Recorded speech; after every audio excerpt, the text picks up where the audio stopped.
The shrill sound of laughter echoed through the girls' locker room, but it wasn't the usual kind. It wasn't the kind that came from a team celebrating after a game or friends joking around. No, this laughter was sharp, cruel, and mocking. And it wasn't coming from girls. It was coming from the boys who had barged in, uninvited, carrying their phones and arrogance like weapons.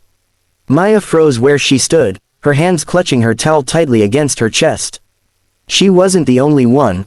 Her teammates huddled in corners, covering themselves, some shouting for the boys to leave, others too stunned to move. The boys thought it was hilarious. They leaned against the walls, grinning, recording, and throwing around insults that stung worse than any slap. One even shouted, "Relax. We're just having fun." But to Maya, it wasn't fun. It was humiliation, and deep inside her chest, something snapped. Maya had never been the loud one, never the type to stand up and fight fire with fire.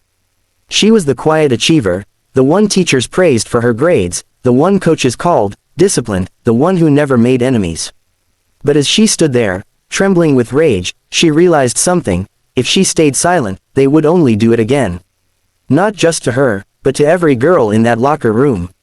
For the rest of that week, the boys walked through the halls with smug expressions, high-fiving each other, whispering jokes about what they had seen. Maya's friends urged her to just let it go. "The school won't do anything," one of them said bitterly. "They're star athletes. The rules don't apply to them." But Maya refused to let it slide. Not this time. She didn't explode in anger. She didn't scream or fight. Instead, she planned. First, she gathered the courage to speak to her teammates. "If we don't do something," she told them, her voice steady, "they'll keep thinking it's okay. We have to take back our power." Slowly, hesitantly, her teammates agreed. Together, they became more than frightened girls, they became a team with a mission. Maya started with evidence. She knew the boys had filmed that day, so she kept her ears open, pretending to ignore their chatter. Soon enough, she overheard one bragging about saving the videos to a private group chat. That was her opening. With the help of her tech-savvy friend, she managed to get proof, not only that the boys had recorded them, but also screenshots of the crude jokes they made afterward. Next came the most delicate part: making sure the truth reached the right people. Maya didn't go straight to the principal, knowing the school might try to protect their prized athletes. Instead, she shared the evidence with her teammates, parents and a few trusted teachers. When the storm broke, it was too big to cover up. Parents demanded action, teachers stood by their students.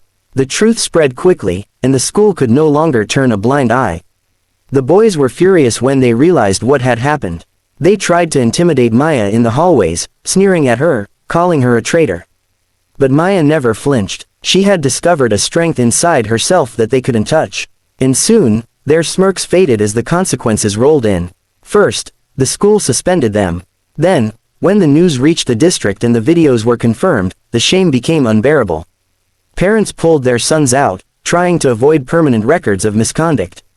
By the end of the semester, all of the boys who had stormed into the locker room were gone, transferred to other schools, carrying their disgrace with them. But Maya's revenge wasn't just about getting them punished. It was about proving that silence doesn't protect anyone. She had stood up, not only for herself but for every girl who had been made to feel powerless. The day after the announcement of their transfers, the locker room felt different. It wasn't just a place to change clothes anymore, it was a place where Maya and her teammates looked at each other with pride. They had been violated, but they had fought back. Maya stood in front of the mirror, tying her hair before practice, and saw something new in her reflection. Not just a quiet girl who blended into the background, but a fighter. Someone who had turned her fear into fuel. Someone who had shown that calculated revenge, driven by justice and courage, could change everything. Her story spread through the school like wildfire, inspiring others who had stayed quiet about their own struggles. For the first time in a long time, students realized they didn't have to be silent. They could fight back, not with fists, but with bravery, unity, and the truth. In Maya, she never saw herself as a hero. But the whispers that followed her in the halls weren't mocking anymore. They were filled with respect. The message was clear: sometimes, the quietest person in the room is the one who brings the loudest change.